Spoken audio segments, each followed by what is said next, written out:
This podcast is for informational purposes only and does not dispense medical advice. Always seek the advice of a physician or other qualified health providers if you have any questions regarding a medical condition. Never disregard professional medical advice or delay in seeking such advice because of something you have heard on this podcast.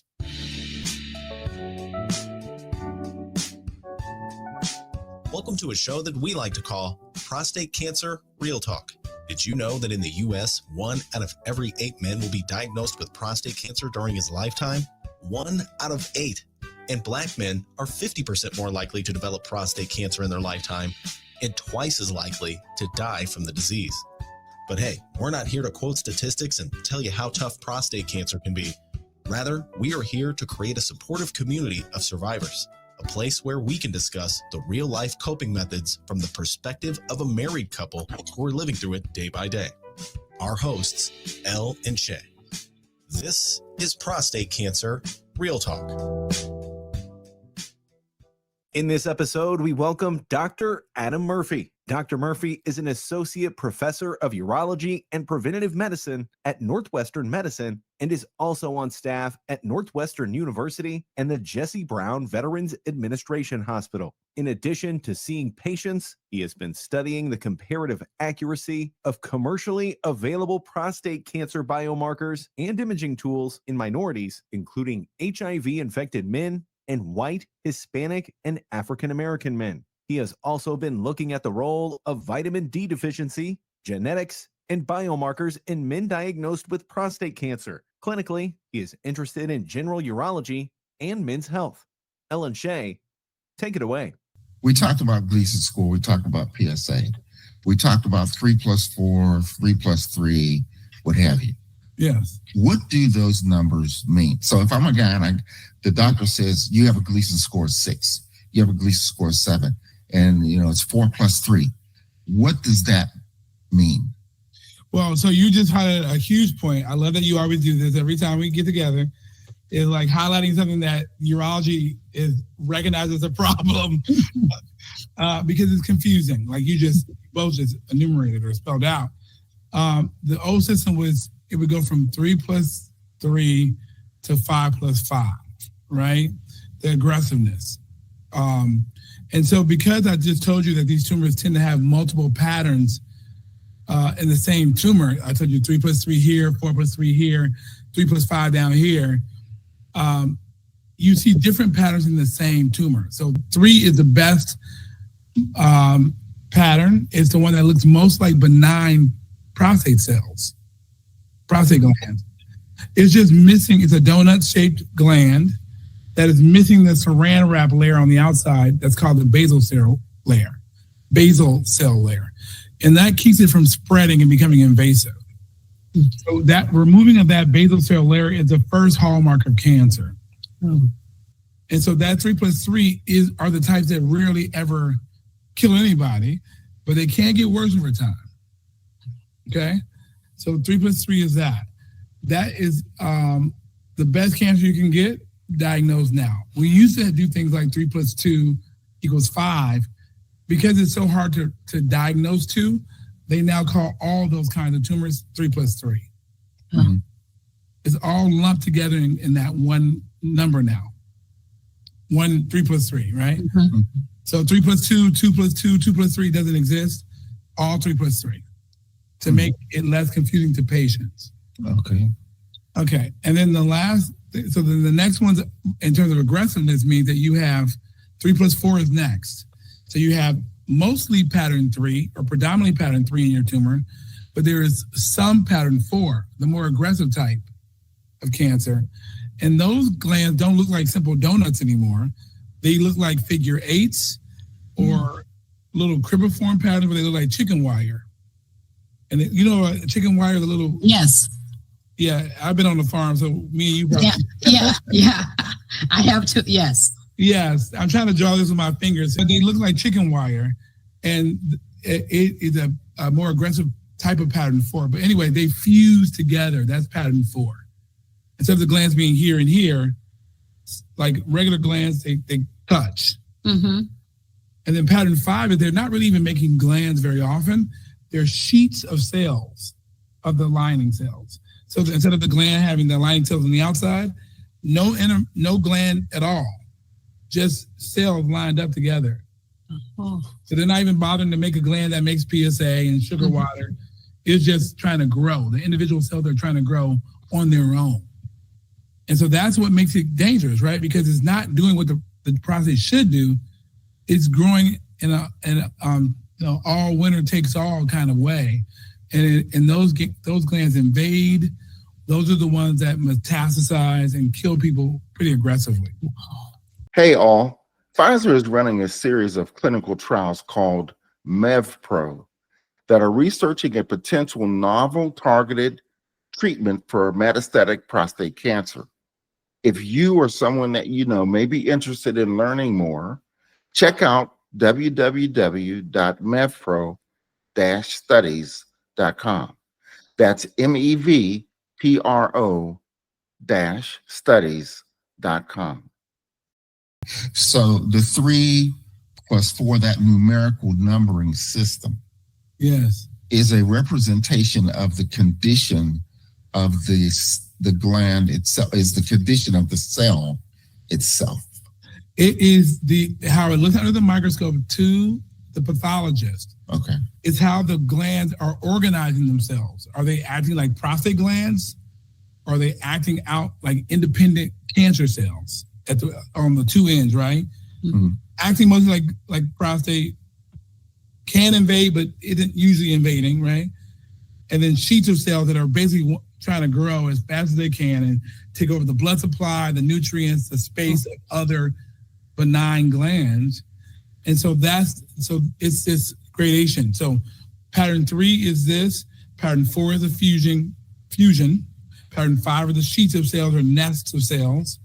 And those are the most aggressive patterns. And you don't get just one.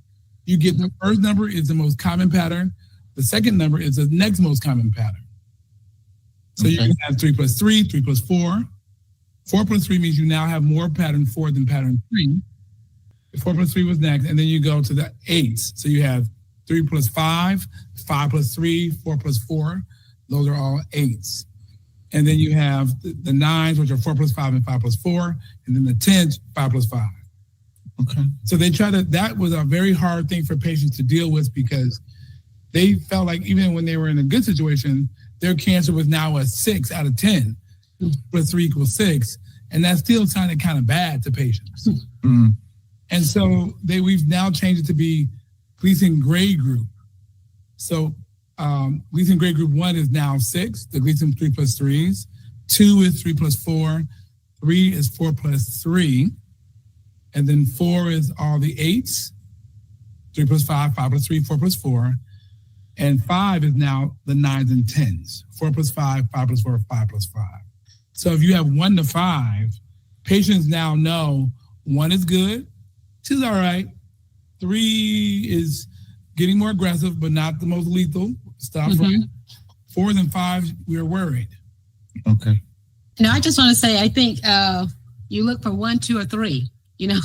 Anything, 1, 2, or 3, like you're good, more or less. And 4.3, that was UL. But again, you make I guess we made the right decision because even active surveillance would not have been your thing because, with Dr. Adam, I'm pretty sure we've told you before, like once he had his surgery, Dr. Kundu said that L's cancer was just getting ready to leave the prostate. Mm-hmm. So, it was a really good decision for him and for us to actually just have the surgery. Yeah. And a positive margin increases your risk of cancer recurrence a lot. So if you have a cancer that's outside the prostate, that alone can increase risk. But if you have cancer that's outside and they leave some behind, that really increases your risk, right? And so you did the right thing, it sounds like to me. And the fact that you are doing this podcast means you're healthy enough and well enough and you're undetectable. Yeah. You've made the right decision in lots of ways. So congratulations on having the crystal ball or anxiety. I have a great panic button. Okay. but I do, Dr. Adam, our friend, he did have 2 lesions, so is that a big thing or? Yeah. So active surveillance is in the space where people can get focal therapies as well, like high intensity focal ultrasound or photodynamic therapy or cryotherapy. These different ways to treat the cancers locally. If they're visible on MRI or a PSMA PET scan, and you have it on biopsy confirmed there, it's a great situation where you can treat the tumors locally. So 2 is still a fair number. And as long as the Gleason grade is not very high, it's grade group 1 or 2, and it doesn't look like it's spreading outside the prostate on an MRI or on the biopsy results, those people are usually in a good space to do active surveillance or focal therapy or surgery or radiation. They're all options for those folks. Okay. It's just that the NCCN guidelines are now trying to say that we should preferentially do active surveillance in people with low risk and very low risk prostate cancer, because there's the benefit of being without treatment for a while is so beneficial for the quality of life for patients. So what is the frequency of testing when you say active surveillance? How frequently are they going to be monitored? So I'm going to come in and get a PSA exam every X number of months. What's the timing on that? So they vary a little bit by the aggressiveness category the risk category you fall into. So very low risk prostate cancer usually is a PSA every 6 to 12 months, a rectal exam, digital rectal exam every 12 months, and then you do your first biopsy within the first year to confirm that you got the right diagnosis. I talked to you about the gentleman that I saw that was a University of Chicago patient that became my patient after he had aggressive cancer that metastasized, actually. That could have been a missed MRI situation where they just didn't see it and he had a more aggressive tumor in there somewhere, right?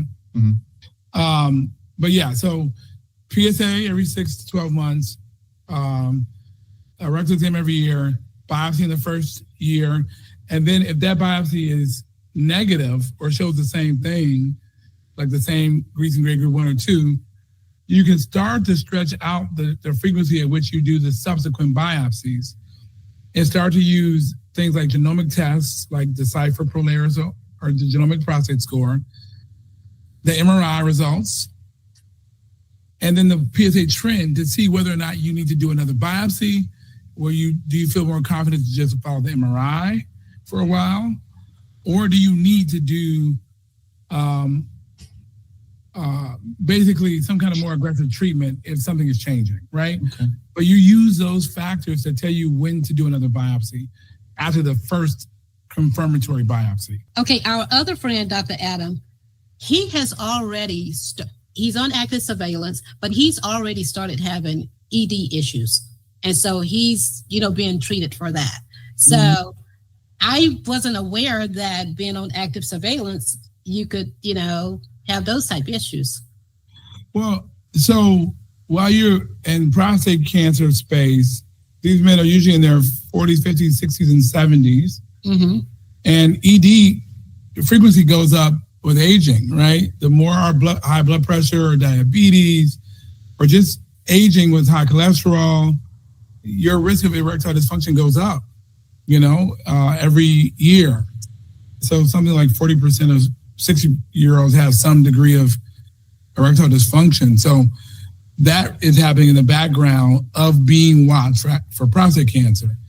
And we can't forget that the anxiety that people feel every time they see a PSA test, every time they see a rectal exam, the doctor looks funny with his face, not quite sure. As Al talked about the facial expression of his provider.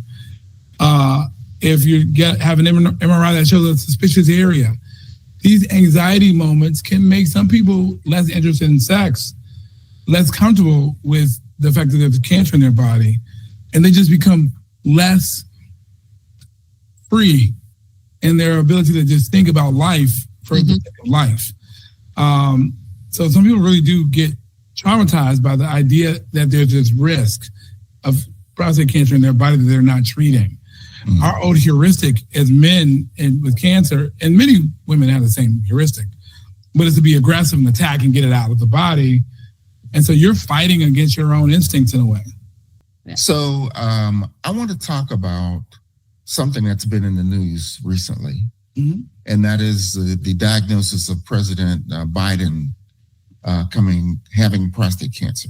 So my personal, this is an opinion, okay? I have to put a disclaimer in there.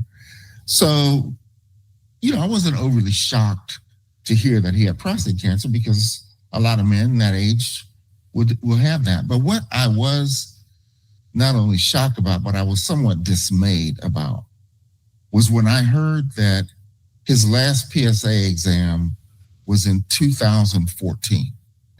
The president of the United, he was the vice president, he became the president, and I know he has a physical every year.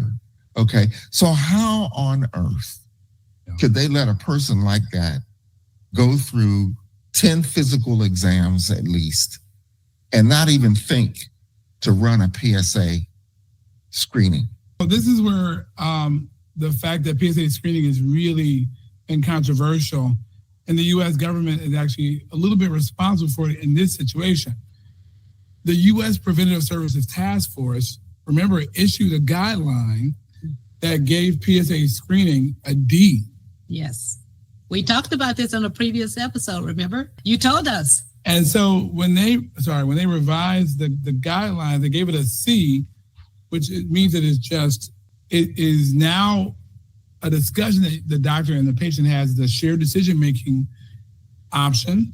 And it's only supposed to be shared decision-making from age 55 to 69 by the U.S. Preventive Services Task Force, which means that President Biden was beyond screening age in government guidelines. He was 70 or older when they stopped screening him, which is their guidelines being accurate. Now you can compare that to the NCCN guidelines, where you go from age 40 to 76, and then after 76, if you only have one serious health condition, you continue screening, right? And because you have, the older you live, the longer you are going to probably live mathematically. That's the crazy part about being 70, is you're kind of screwed in that guideline. No, I'm not in life, but just right, yeah. If you're now 70 years old, you're now beyond screening age for prostate cancer if you're a federal employee in the military either, right? But because you've lived long enough to make it to 70, you're probably going to be 85. Because although the average life expectancy for the whole country is 72, 77, depending on if you're black or white, if you're 70, your life expectancy is now 85. So that's why it's so tricky. So they actually did the right thing for the president.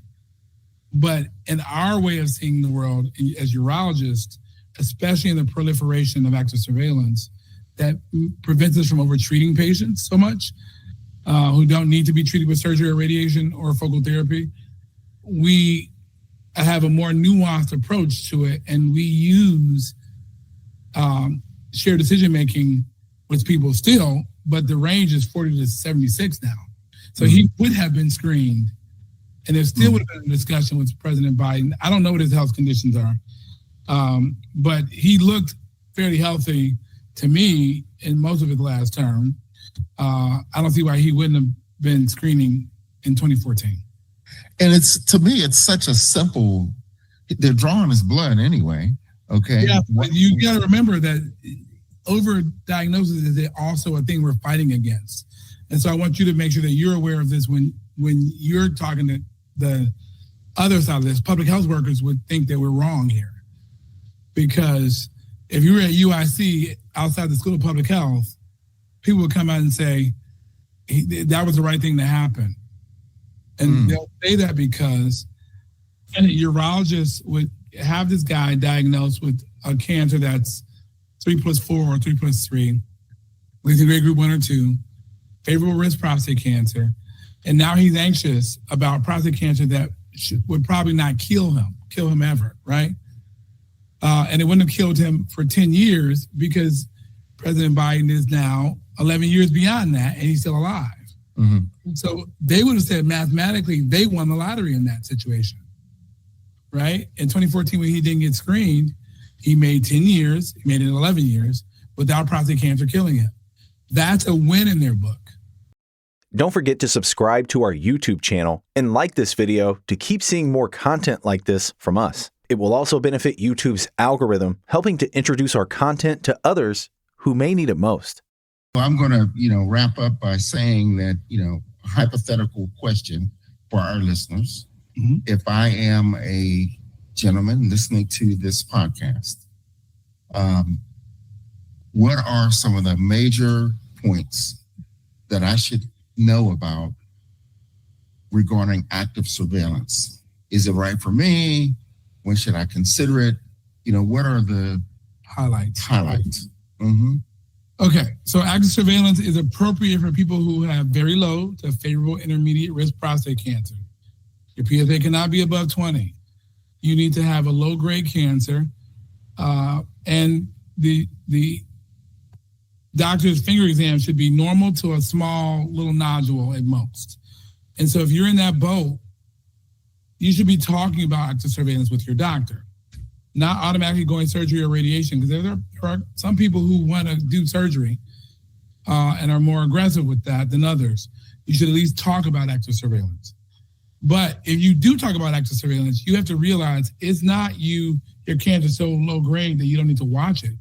You've got to be ready to do regular biopsies. You can do them under anesthesia if your doctor will allow that in the operating room so that you can go to sleep and not feel it. But making sure that your urologist has done a prostate MRI on you to make sure that there's no cancer signs outside of that prostate at all, and that the cancer, if it's visible in your prostate, that's a nice feature to know, because you can go back and target that same tumor in the future to see how it's doing. And that allows you to know when you should change and when you shouldn't change.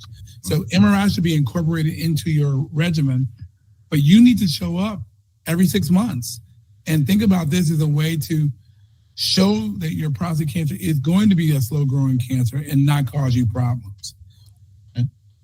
So the highlights are active surveillance is a great treatment option, avoids side effects of surgery and radiation and even focal therapy, but it is a active surveillance, and doing a good, healthy diet, not drinking too much, get away from tobacco altogether, eating fruits and vegetables, especially cruciferous vegetables, helps you do better while you are on active surveillance. Not getting obese, maintaining a healthy weight, helps you stay on surveillance. And then you really have got to commit to being with a doctor that you like. So if you don't love the urologist you were with, love the one you're with, don't do that. Go find the one you love, because you've got to be able to go back to the doctor and want to see this person every 6 months and not have your blood pressure spike. And, you've got to be able to manage your own anxiety with this. And so that's what I would say. Well, thank you, as usual, for your extremely enlightening conversation on this subject that we hadn't really delved into at this level before. Thank you, Dr. Adam. Thanks for being back on the podcast. It's been way too long. And as usual, I learn a ton when you're here. Thank you so much for being on the podcast. Thank you so much for having me, as always. And I learn a ton because it's good to know what real people think, because it helps me be a better doctor and a better researcher. Okay. Awesome. Thank you. Thank you so much. The study medicine in the MEVPro clinical trials is designed to block the abnormal EZH2 activity in cells. With the study medicine's help, the abnormal EZH2 no longer promotes cell growth, and the flow of traffic returns to its normal state, and tumor growth is delayed or prevented. The goal of the MEVPro clinical trials is to determine whether this study medicine, taken as tablets by mouth, is safe and effective. During these clinical trials, you will have regular visits to the study site, and your health and cancer will be closely monitored by medical professionals. You may experience side effects from the study medicine, such as diarrhea and fatigue. More information will be provided during the informed consent process.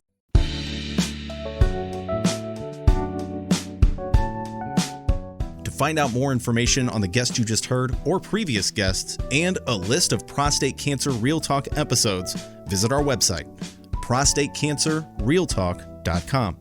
And if you have a question, comment, or if you would like to share your story, send Elle and Shay an email, ellandshay@prostatecancerrealtalk.com. That's LEL and Shay, SHAY, at prostatecancerrealtalk.com.